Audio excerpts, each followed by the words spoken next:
Boa tarde, Deus abençoe muito, mas Deus abençoe demais você, Deus abençoe toda a sua família e que alegria para o Frei Rinaldo, mas para o nosso super time, esse privilégio que você nos dá de entrarmos mais uma vez no seu santo e abençoado lar e trazer nesse sábado à tarde, trabalhou a semana inteira, minha gente, agora é o seu momento de sentar aí no seu, na sua poltrona, na sua casa e acompanhar com muito carinho o nosso programa que já começou, é o nosso Saúde e Fé, minha gente. Aqui nós temos o privilégio de receber todo o sábado à tarde a presença de um especialista que entra em nossa casa para cuidar de você. Aqui nós queremos cuidar bem de você, viu? Aliás, é um pedido de Nossa Senhora para o Saúde e Fé. Frei Rinaldo, avisa aquele povo que eu quero cuidar bem desses maravilhosos telespectadores que estão sempre conosco, viu? E lembrando que você pode e deve participar conosco, minha gente. Como? Pelo nosso WhatsApp, que é o 12 99707 4730. 12 99707 4730. Ou a nossa página no Instagram. Vai lá, tem bastidores, tem vídeo, tem foto, tem tudo de bom. Não só siga, mas indique também, que é @programa Saúde e Fé, nossa página do Instagram. Mas estamos aqui, minha gente, com muito carinho, agradecendo o seu carinho para trabalharmos. Minha gente, o tema de hoje, diabetes. Diabetes é uma doença metabólica crônica caracterizada por níveis elevados de glicose no sangue. Segundo a Sociedade Brasileira de Diabetes, o Brasil tem cerca de 20 milhões de pessoas com essa condição, o que representa cerca de 10,5% da população. De acordo com a Federação Internacional de Diabetes, nosso país ocupa o 6º lugar no mundo entre os países com mais pessoas com diabetes no geral e o 3º lugar quando se fala em diabetes tipo 1.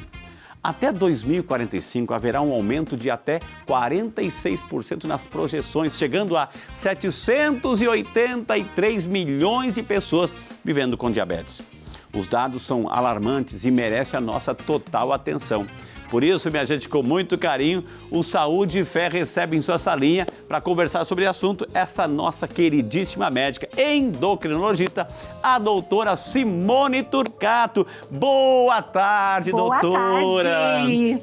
Bem-vinda! Muito que obrigada, elegância! Viu? Lógico, para estar aqui nesse sábado lindo à tarde com vocês. Deus abençoe, que maravilha. Doutora, eu falei muitos números ali, eu fiquei assustado. 783, 45, não sei o que lá.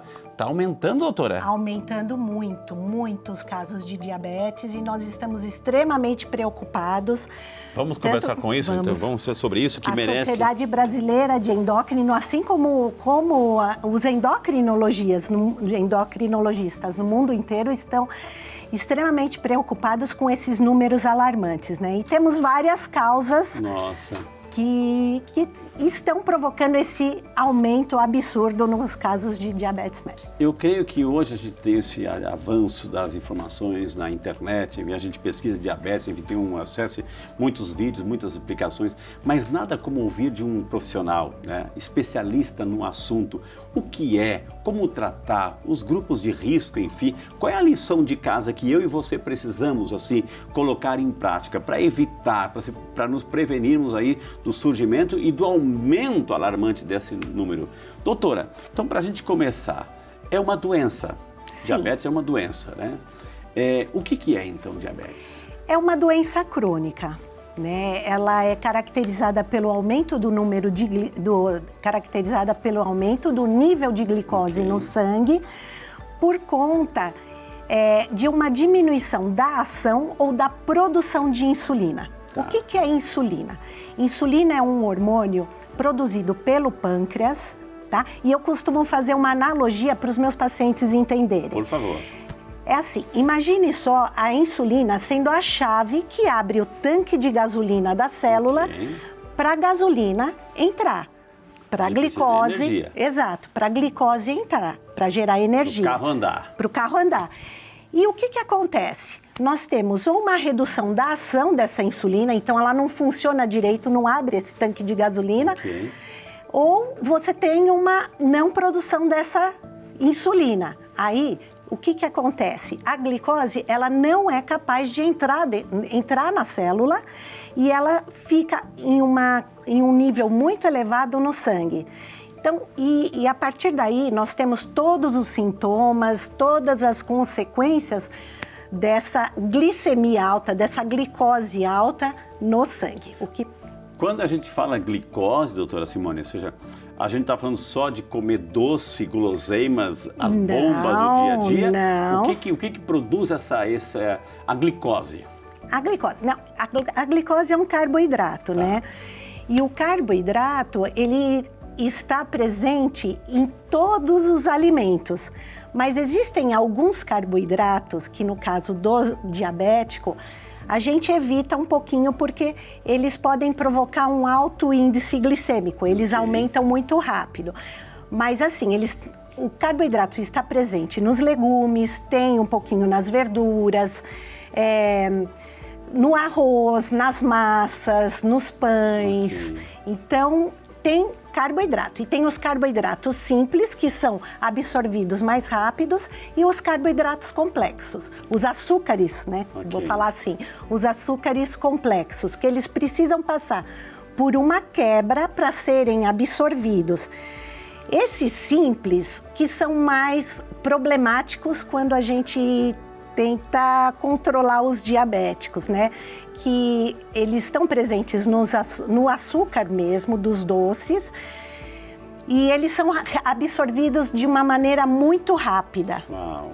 E aí que a gente precisa evitá-los para que a glicemia não suba muito. Então a gente faz a ingestão de carboidrato, macarrão, arroz, batata, enfim, pães, farinhas, Tudo, etc. tudo.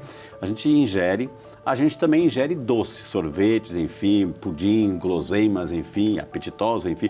Tudo isso vai para o sangue. Vai para Vai lá no estômago, intestino, vai absorver, vai para o sangue. Então, aquele excesso de glicose, excesso de açúcar, aí tem as células que vão, a insulina que vai regular, ou seja, entra, não entra, sai, tem demais, etc. É isso? Isso, o que acontece, né?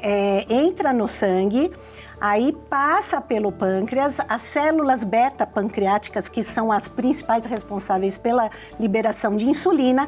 Quando o pâncreas está funcionando direitinho, ele calcula a quantidade de insulina adequada para que nós absorvamos, para que essa glicose entre dentro da célula. Mas quando entrou, a célula está entupida e eu continuo ingerindo carboidrato. Esse é o problema? Não, não é esse o problema. Ainda não. Ainda não é o problema. Tá. Então, o que ocorre no diabetes? É assim, nós temos o diabetes tipo 1 e nós temos o diabetes tipo 2. São os mais frequentes. Também agora, depois eu dou uma pincelada sobre o diabetes gestacional. Tá. O diabetes tipo 1, ele é caracterizado, ele é aquele paciente que ele tem uma deficiência da produção de insulina. Ele teve uma deficiência do sistema imune. Até uma martezinha, doutora Ciona, né? Estamos aí. Então, o diabético tipo 1, ele é caracterizado por um problema autoimune, tá? O problema é do sistema imune, que acaba produzindo anticorpos contra as células beta. Ok. E esses anticorpos vão e destroem as células betas do pâncreas. Então, não há produção de insulina. Ok, uau. Tá? Isso é congênito? A pessoa nasce assim? É uma condição? Então, é uma condição genética, mas tem fatores externos também que vai depender muito da doença autoimune. Da doença autoimune. Okay. Tá? A gente sabe que tem pacientes diabéticos que na família também outros familiares também desenvolveram diabetes ou alguma outra doença autoimune, porque o sistema é do sistema imune. Muito bem. Então, por conta dessa destruição, não há produção de insulina. Então, é um caso mais grave, os sintomas são mais evidentes. E normalmente, a faixa etária, essa doença, presente? Se faz presente mais nos jovens e adolescentes. Ok, entendi. Tá? Entendi. Agora, isso aí, a pessoa não tem uma produção de insulina. Ela vai ter que tomar insulina porque a célula, a glicose vai ter que entrar na célula. O tratamento é insulina. Tá, no vai diabético ter que fazer tipo, o uso da insulina. Okay. Não tem opção, porque houve uma destruição. Tá? Então, esse aí. Mas no caso de todos os diabéticos, o diabetes tipo 1 é responsável, ele ele acomete de 5 a 10% da população de diabéticos. O maior é o 2, então. O problema é o 2. Ok, que é a nossa lição de vida. É a nossa tarefa que a gente não está executando bem. Exatamente. Eu vou tentar resumir rapidamente o tipo 2. Também é uma condição genética. Nós nascemos com uma resistência à insulina. A insulina não funciona direito. Só que o pâncreas está novinho, ele vai produzir mais insulina e vai compensar. Aí vai passando o tempo, nós nos tornamos mais sedentários, estressados, fazemos menos atividade física. Esses são fatores externos de resistência à insulina. Então, eu tinha o genético, aí eu adquiri o externo. Ok. Só que o pâncreas, vamos lá, ele vai compensando. Até um certo momento que ele chega e fala, chega, acabou, cansei. Eu não aguento mais. Não aguento mais. É onde nós começamos a observar um aumento da glicemia e de outros parâmetros no sangue. Doutora, a gente foi assim, o assunto é tão importante, tão atual, que nós fomos assim com a nossa equipe às ruas, para perguntar se o povo santo de Deus tinha alguma dúvida. E não é que surgiram muitas perguntas, como essa que a gente vai soltar agora. Meu nome é Sheila, eu sou de São José dos Campos. Eu gostaria de saber se o diabetes tipo 2 pode ser revertido apenas com mudanças no estilo de vida. Sheila, boa tarde, obrigada pela sua pergunta. Não é assim, não tem essa passagem do tipo 2 para o tipo 1. Então, quando é feito o diagnóstico, a gente tem esse diagnóstico correto, tipo, se é o paciente tipo 1, ele sempre vai ser o tipo 1, porque aí tem uma destruição das células pancreáticas, não tem como nós revertermos essa destruição. E no tipo 2, o que as pessoas confundem muito é o seguinte, porque é uma doença progressiva, como eu dei uma pincelada no início. Você vai tendo a resistência à insulina e vai tendo uma falência do pâncreas. Se nós não cuidarmos do pâncreas, fazendo atividade física, tendo uma dieta adequada, entrar com medicamentos na hora certa, adequadamente, esse pâncreas ele vai começar a ficar sobrecarregado e lá na frente é possível que ele entre em insuficiência pancreática e você necessite de insulina, porque ele para de funcionar. Uma vez, doutora Simone, que a pessoa está lá no tipo 2, tem um tipo 2 e já foi rotulada, você é diabético. Mas ela tomou consciência agora, foi atrás do atrasado, enfim, começa a fazer atividade física, começa a melhorar o seu estilo de vida, começa a maneirar no tipo de alimentação, ela pode reverter a situação uma vez rotulada como diabetes para sempre? Não, tem diabetes, mas ela pode melhorar, ela pode controlar só com dieta e atividade física, sem o uso do medicamento. Mas ela era diabético, enfim, já foi, ou seja, passou aqueles níveis, mas ficou para sempre agora não, uma vez que entrou no quadro, no andar de cima, diabetes. É diabetes, nós, assim, já fechamos o diagnóstico como diabético, né, o paciente diabético. Mas assim, tenho muitos pacientes diabéticos que fazem o controle só com dieta e atividade física. Por que a gente ouve também na narrativa, enfim, né, nos relatos assim, de diabetes, por que muitas pessoas têm que amputar perna, algum membro, ficam cegas, assim, por que, doutora? Então, o grande problema do diabético, e principalmente do tipo 2, como é uma doença progressiva, nesses estágios iniciais de pré-diabetes, hoje os estudos mostram que até o paciente pré-diabético, que hoje a gente fala alto risco em desenvolver diabetes, ele já pode sofrer complicações crônicas se não controlar a glicemia. Então, o que acontece? Uma glicemia alta, ela inflama todo o organismo, deixa todo o organismo inflamado. E aí, uma das partes que inflamam são as pequenas artérias, as grandes artérias, a camada interna. Aí, juntamente com um colesterol alto, nós vamos passando e vai acumulando essas gordurinhas nas artérias. E aí, o que acontece? uns 10 anos de descontrole do diabetes, nós temos muitos problemas, tanto da microcirculação como da macrocirculação. Ou seja, pode ter infarto aí, pode ter problemas cardíacos, hipertensão. AVC, um derrame, Uau. amputações por obstrução de artérias dos membros inferiores, todas as complicações que podem acontecer. E outros órgãos também que complicam muito é o rim e também o rim. Você já tem uma alteração porque essa glicemia alta, ela provoca um aumento da pressão interna dentro dos filtros do rim, dos pequenos filtros que nós temos nos rins. E eles vão se lesando. É como assim, é com um filtro de papel melita que vai se abrindo e aí você começa a perder proteínas e isso é progressivo. E também temos a glicemia alta, ela lesa principalmente os nervos e a retina também, que não deixa de ser um nervo. Aqui você tem vez, aqui você tem voz. Mais povo pergunta aqui no Saúde e Fé. Olá, boa tarde. Eu sou a Priscila de Santo André, do ABC Paulista. Eu tenho 34 anos, estou grávida de 7 meses, em 28 semanas. E eu gostaria de saber, Frei, se caso eu tiver diabetes gestacional, isso vai perdurar até o final da gravidez ou ela subirá conforme passar os meses até o dia do parto? Muito boa pergunta, doutora. A senhora falou que ia falar um pouquinho sobre a diabetes gestacional. Chegou a pergunta agora. Sim, o diabetes gestacional. Adoro esse tema. Então, muito obrigada pela sua pergunta. Uma vez diagnosticada como diabetes gestacional, sim, é tratado e não tem como reverter. Nós temos de fazer a dieta também, dentro do possível. A gente recomenda que o paciente faça um pouquinho de atividade física, dentro do possível do quadro, se pode ou não. E esse controle tem de ser muito rigoroso e vai até o final da gestação.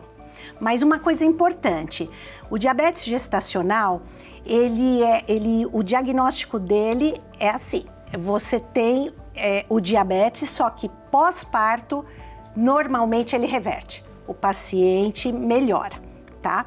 Mas a paciente não deve esquecer de esporadicamente, pós-parto, fazer um controle glicêmico, exames laboratoriais. Porque, normalmente, as pessoas que têm o diabetes gestacional, as mulheres que têm diabetes gestacional, lá na frente elas podem desenvolver o diabetes tipo 2. Então, isso é um alerta. Que maravilha. Doutora, televisão também é questão de tempo, enfim. Então, para quem está em casa, está assistindo nesse sábado à tarde, no conforto da sua casa, enfim, final de semana, dá sempre aquela relaxadinha, come um pouquinho mais, toma um pouquinho mais, enfim, relaxa, enfim, porque afinal de contas fez o exercício na semana. Uma mensagem, então, para quem está em casa, que já convive com essa enfermidade e também para aquele que não quer passar por esses problemas todos, doutora. Uma mensagem. Olha, uma mensagem maravilhosa, que eu adoro dar para os meus pacientes diabéticos, porque quando eu os recebo com um diagnóstico de pré-diabetes, diabetes, todos vêm assim, ai, nossa, acabou para mim, se sentem muito preocupados com a doença. É óbvio, tem de se preocupar, tem de ter um controle. Mas é o que eu falo, a alimentação e a atividade física é para todo mundo, não é porque você é diabético ou não, não é porque você é diabético ou hipertenso ou tem outro problema de saúde. Todos nós, se nós queremos manter a saúde, temos de nos alimentar bem e fazer uma atividade física com frequência. Pronto, não é porque você tem diabetes que uma sentença de morte, não? É uma sentença de morte. Não. E outra, tem controle, no caso do tipo 2, tem controle com medicamento, no caso do tipo 1, tem, assim, muitas alternativas para controle, para acompanhamento de insulinas. Num futuro próximo, aqui vou dar um spoiler, vai sair uma insulina semanal. Uau! Que vai facilitar muito a vida dos diabéticos, tá? Então, não é o fim de tudo. E, assim, vocês vão ter de ter um controle maior, uma atenção maior para dieta e atividade física. Isso é um medicamento para vocês. Gente, mas não é porque está saindo medicamento que eu vou ficar só no medicamento e vou deixar ele fazer a minha parte. Exercício, dieta é fundamental, né? É importante, viu? Gente, tivemos o prazer de conversar com essa simpatia em pessoa, a doutora Simone Turcato. Muito obrigado, doutora. Tenho certeza que quem está em casa está aplaudindo de pé, viu? Suas explicações, vai tomar mais cuidado aí, porque afinal de contas, quem não quer viver bem e mais, né? Doutora, muito obrigado. Os contatos da doutora Simone estão aparecendo na tela para você. Entre em contato, vale a pena. Siga aí o telefone, Instagram, siga que vale a pena, gente, com tanta sabedoria. Muitíssimo obrigado em nome aqui da TV Aparecida, do Saúde e Fé. Volta mais vezes, não demora tanto, tá? Por favor, né? Não demorarei, adorei. Foi um prazer. Que Deus abençoe a senhora, viu? Amém. E eu só quero dizer também para você que no próximo bloco, a doutora citou tanto aqui a questão da alimentação, nós vamos trazer uma nutricionista aqui que vai ensinar, dar aquelas dicas de como a gente pode preparar um café da manhã, um almoço, uma janta. Vale a pena. Então nem pense em se mexer do sofá, que a gente vai para o intervalo e volta já só para você, porque você merece o que tem de melhor aqui. Gente querida, hoje estamos falando com o diabetes, sobre a doença de diabetes. A doutora Simone falou assim várias coisas importantíssimas. E ela falou que, entre outras coisas, assim, quando a gente não faz assim, uma atividade física, vira uma bomba contra o diabetes. Assim.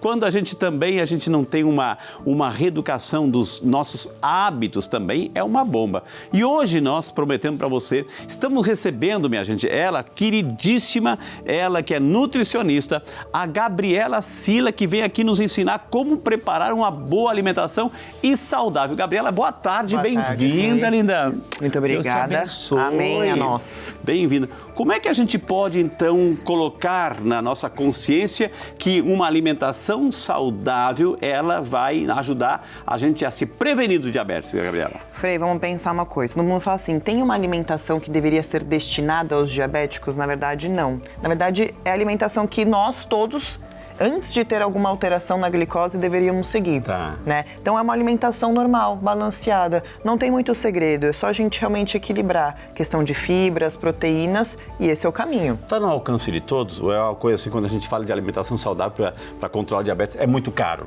Tá. Na verdade, deveria ser ao alcance de todos, né? É que nós fazemos más escolhas, né? Nesse caminho. E é importante ressaltar que, na verdade, a gente vai falar sobre comida de verdade. Não tem uma suplementação específica, não tem um remédio específico, claro, né? Fora as pessoas que já têm alguma alteração, mas é o básico da feira, aquele que a gente encontra no mercado, que está acessível e muito prático para todo mundo. E quando a gente pensa que tem essa mesa farta, que a gente, inclusive, a gente falou de umas bombas, tem umas bombas ali, né? Sim. Ela vai falar o porquê.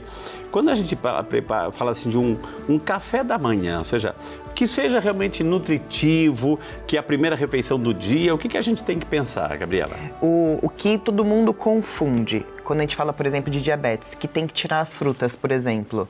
Né? Eu adoro fruta, Gabriela. Então. Eu adoro fruta. E sabe o que o pessoal confunde de casa? Da tal da frutose, né? A frutose é o açúcar que a gente encontra na fruta. É diferente daquela frutose industrializada que tem aquele tezinho de transgênico nos produtos industrializados. Os enlatados? Enlatados, embutidos, todos industrializados do mercado. A frutose das frutas é uma base natural, né? Claro que tem algumas frutas, por exemplo, caqui, manga, que tem um percentual um pouquinho acima. Então como tem que ter um controle. Não deixar de comer, mas só moderar um pouquinho. Moderar um pouquinho ou colocar alguma fonte de fibra junto, por exemplo. Como a gente colocou no caso do mamão, aveia, né? Poderia ser a chia, poderia ser farelo de linhaça. Então poderia colocar qualquer tipo de fibra, porque o que a fibra faz? É como se ela freasse um pouquinho a absorção do açúcar no organismo. Entendi. Então faz com que esse açúcar seja liberado gradativamente. Aqui tem o ovo também que a gente colocou.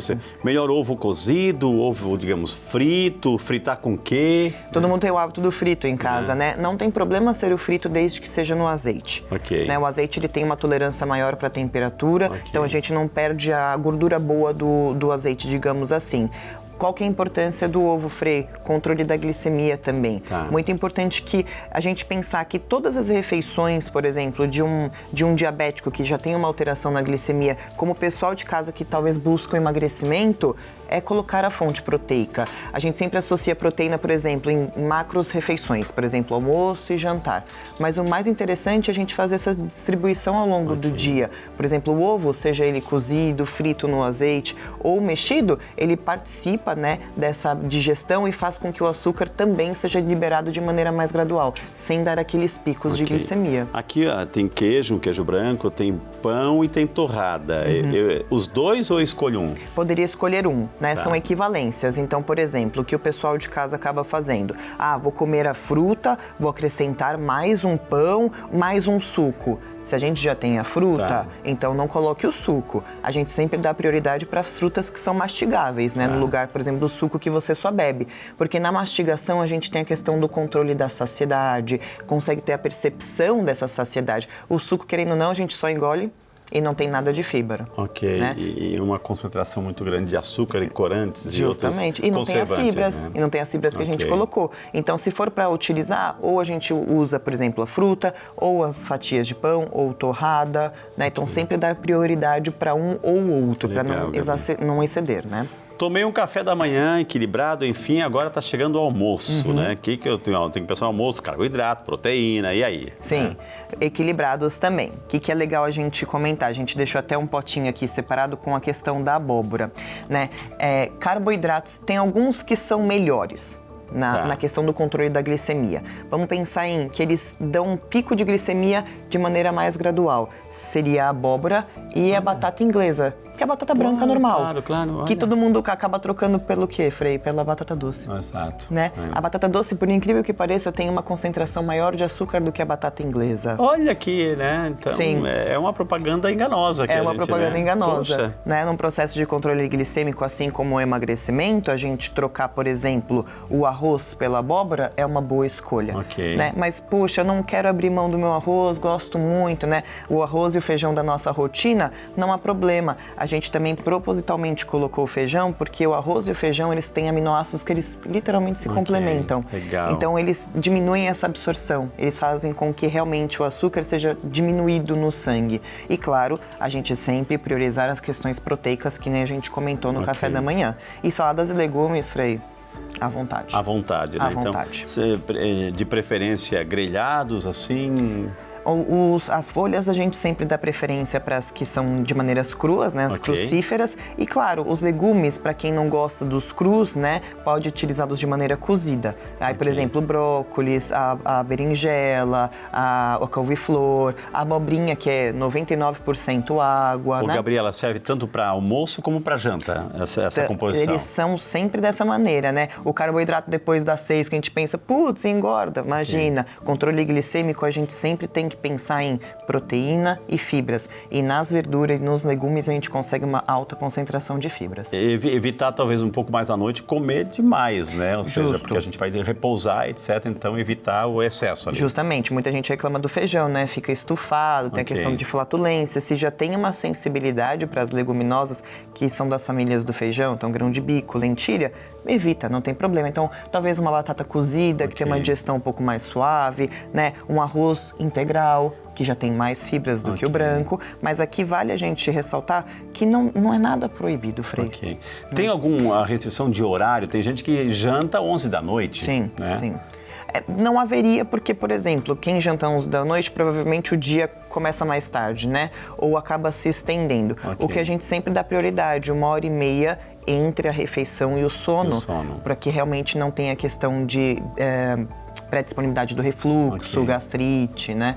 Lá pelas 10 horas, me deu uma fominha, Gabriela. Lá pelas 3 da tarde, me deu uma fominha. O que você indica? Então, vamos trabalhar com frutas, né? A tal da ceia, né? É muito interessante, por exemplo, poderia ser uma torrada com queijo branco, né? Fontes proteicas, principalmente derivados do leite, eles têm bastante quantidade de aminoácidos e eles têm uma enzima que a gente fala que é triptofano. Triptofano, ele é responsável por acalmar.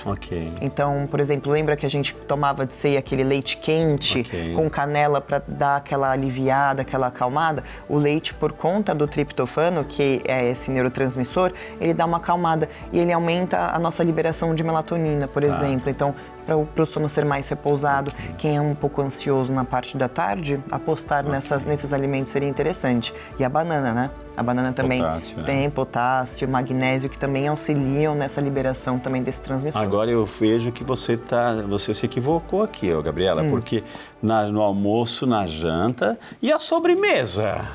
Cadê a sobremesa aqui? Então. Porque, ou seja, tem gente que não abre mão, pode ser uma fruta, pode ser, sei lá, né? Mas o que você acha, Frei? Você acha que pode ou não pode? Eu acho que pode. Você acha que pode? Pode? Pode. Pode? Pode. Eu ia dizer assim, ela vai me detonar, quer ver? Então pode, uma sobremesa assim, uma fruta. Poderia. Aí o que a gente faz? Realmente está desregulada a questão da insulina, da glicose, o que a gente poderia fazer para que seja, né, factível para essa pessoa tirar um pouquinho da quantidade do arroz e do feijão e acrescentar essa sobremesa.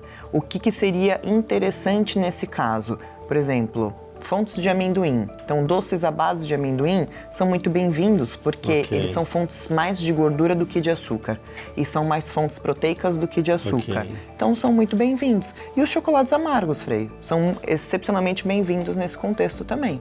E aquilo, geralmente também tem sorvete, tem sorvete, tem um pudim, tem lá, sei lá, isso pode ou não pode? Aí... Não deveria. Não deveria. Não é que não pode, né? Quando tiver aquela ocasião especial, né? Então, excepcionalmente, nada que se torne um hábito. Então, de vez em quando... Um aniversário, né? Uma ocasião especial. Né? Aí não tem problema nenhum. Mas assim, a gente está pensando aqui, o tema de hoje é diabetes, ou seja, o diabetes sim ou não? Não. Aí não tem conversa, não tem negociação. Não tem conversa porque ele já tem uma pré-disponibilidade, ele já tem uma alteração. Então, teoricamente, o crime não vai compensar para ele. Então, seria interessante, Gabriela, ou seja, se a pessoa tem alguém com diabetes ou mais de uma pessoa com diabetes, não colocar isso, porque é uma tentação, ou seja, todos vão comer, menos aquela pessoa. Além de ser um ato discriminatório, poxa, eu não estou ajudando aquela pessoa também ter assim, um equilíbrio ou uma dieta saudável. Justamente. Né? Então, sempre evitar ter essas coisas em casa. Eu acho que esse é o principal segredo mesmo, porque a gente fica predisposto... É um ato de amor também, né? De respeito pelo com certeza. Outro, né? Ou colocar coisas à base de adoçante, por exemplo, porque aí de fato já não tem o pico. Mas muito mais interessante que recrie os hábitos, que não tenha, que se aprecie por outras coisas, pelas frutas, né? Por outras questões que são melhores a longo prazo. Agora, a fruta é à vontade ou tem que moderar também? Moderar, né? Nada é à vontade. Exato. Nem água, né? A gente fala que água em é. excesso também faz mal, né? Frutas também, pela quantidade de frutose, por mais que seja um açúcar natural, nada nesse contexto, ele é à vontade. Uma média de 3, no máximo 4, com baixo índice glicêmico. Por dia. Distribua durante o dia. Justamente. Agora, estou vendo assim uma outra parte, assim, tem algumas coisas boas, maravilhosas ali, tem refrigerante que não sei, né? Sim. Enfim, mel, tem chocolate amargo, tem a paçoquinha e tem frutas, assim. Isso, ou seja, eu posso intercalar, como é que é a lição disso aí, né? Vamos pensar, aqui a gente está falando sobre desregulação de açúcar no nosso sangue, né? Quando a gente fala, por exemplo, no caso de um chocolate diet, ou no chocolate amargo. O que muda? O chocolate amargo, ele necessariamente, mesmo sendo amargo, terá açúcar. O que a gente fala pela graduação, quanto maior a graduação, menor a quantidade de açúcar. Só que também depende muito do paladar da pessoa, Frei. Eu sou bem sincera, eu amo chocolate branco. Se você me dá um chocolate 70%, pra mim, putz... É saudável, mas assim, tem que ter uma disposição, tem que gostar. Né? Então, às vezes, você vai estar conversando com um diabético e ele não vai gostar. Então, o que a gente fala? Tudo bem, você quer consumir um chocolate, então opte pelo diet. Porque o diet troca na composição o açúcar pelo adoçante. O adoçante já comprovado cientificamente que não tem alteração de glicemia. Então, o adoçante, diferentemente do que as pessoas acham, é um produto destinado para diabéticos, não para a pessoa perder peso. Animal tem diabetes? Tem diabetes.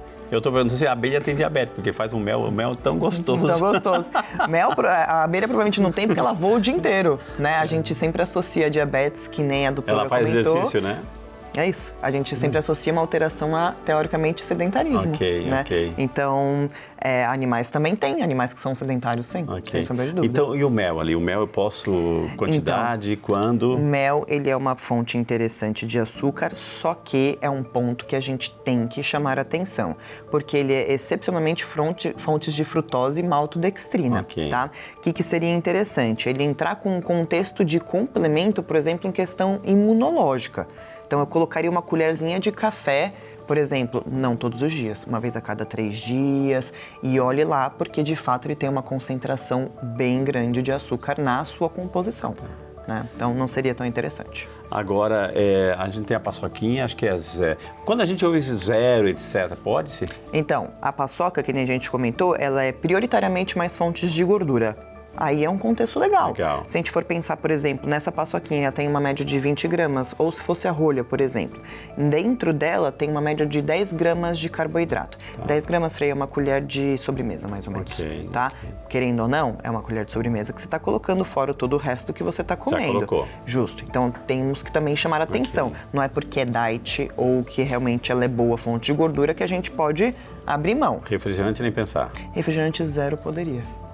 Poderia. Ah, claro que mas não tem muito sódio? Tem sódio, mas numa composição dele ser ruim, teria que ser uma média de 3 litros por dia. Entendi. Então a gente já realmente não faz esse consumo. Não deveria, pelo menos, né? Agora, a gente tem as bombas ali, doutora. Assim, comer doce em jejum. É uma bomba? Pode ou não pode? Então, o pessoal de casa tá lá, almoçou, tá assistindo TV. O que acontece? Ai, vontade de um chocolatinho. Mas já almoçou pelo menos há 2 horas atrás. O que acontece? Vamos pensar na estabilização do açúcar. Ele tá ali. Aí você come um docinho. Ela faz um pico e cai. E nessa queda, o que o organismo ele faz? Ele libera mais insulina para conseguir regular. Então o pessoal, por exemplo, tem aquela taquicardia, tem aquela sudorese, ficar tonto. Doce em jejum, jamais. Se for para colocar, então a gente tem que orientar, né? Porque a orientação gera prevenção. Então, se for para colocar um doce em algum momento do dia, pós-refeições grandes. Por quê? Porque você já está fazendo a digestão e já tem bastante fibras, proteínas, que nem a gente comentou. Então, em jejum, jamais. A gente ouve também muitas pessoas dizerem, assim, defenderem jejum prolongado. Qual é a sua opinião aí? Orientação. Olha, se a gente for pensar cientificamente tem comprovações de que o jejum prolongado ele tem uma regulação de insulina. O que acontece, Frei? Vamos pensar num dia normal, às vezes está trabalhando muito, estende 7 horas de jejum. Sabe quando a gente começa a perceber aquele hálito mais forte? Isso é a produção de corpos cetônicos. Então é o nosso corpo achando outra fonte de energia para oxidar porque a gente não comeu nada. Esses corpos cetônicos, eles favorecem a regulação do glicose no nosso sangue. Só que o que acontece? Às vezes o diabetes está desregulado e a pessoa, para ficar muito tempo em jejum, tem essas sudoreses, tem essa hipoglicemia de rebote. Então, assim, ela é muito interessante sim se a pessoa tem ou pode conseguir ficar em jejum. Mas desde que também não tenha diabetes. Diabetes não deveria. Não deveria. Pode ser uma estratégia interessante para quem já tem um diabetes controlado, por exemplo. Uma pessoa que acabou de descobrir ou que ainda não conseguiu regular a alimentação, é uma estratégia que ela é um pouco agressiva de imediato. Não seria interessante. Trouxemos uma médica endocrinologista, doutora Simone, e trouxemos uma nutricionista para ajudar você, para tomar consciência da necessidade que, através da alimentação, tudo pode mudar, minha gente, né? Por isso que tivemos, assim, com carinho de conversar com essa simpatia, né, Gabriela? Muito obrigado, Gabriela. Imagina, que Deus te abençoe. Amém. Os contatos da Gabriela estão aparecendo tudo. Vale a pena seguir, gente, siga, porque ela posta vídeos, orientações, dicas fantásticas, viu? Obrigado, Gabriela. Não demore tanto para voltar, viu? Imagina, estarei aqui, precisando. Que Deus abençoe. Amém. Depois dessa aula prática aqui com essa mesa de alimentação e as bombas assim, a gente tem que cuidar um pouquinho. A gente aprendeu a cuidar do nosso corpo, mas o nosso espírito também precisa ser alimentado, minha gente. Chegou o nosso momento de oração. Senhor Todo-Poderoso, que Tua misericórdia envolva todos aqueles que sofrem no corpo e no espírito. Concede-lhes a cura, Senhor, e restaura sua saúde com Tua força divina. Que cada célula de seus corpos seja renovada pelo Teu poder curativo e que sua fé em Ti lhes traga a paz e conforto. Por Cristo nosso Senhor. Amém.